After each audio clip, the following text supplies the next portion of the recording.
slagana, borila se da djeca idu u školu, a posebno curice, i pričala je jasno i glasno kako djeca trebaju ići u školu i zli ljudi su je napali i završila je u bolnici i preživjela je.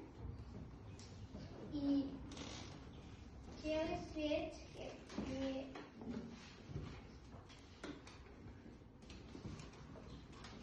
možeš i ovdje pogledati.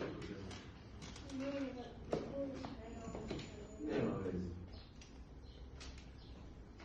Cijeli svijet je primijetio kako djeca treba ići u školu i napravila je Malala pun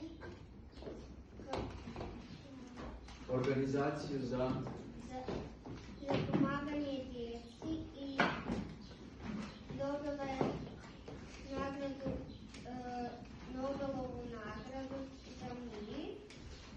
I rekla je da djeca mogu promijeniti cijeli svijet i da se mogu boriti za ono što je ispravno i da curice mogu ići u školu i da ne trebamo ustati.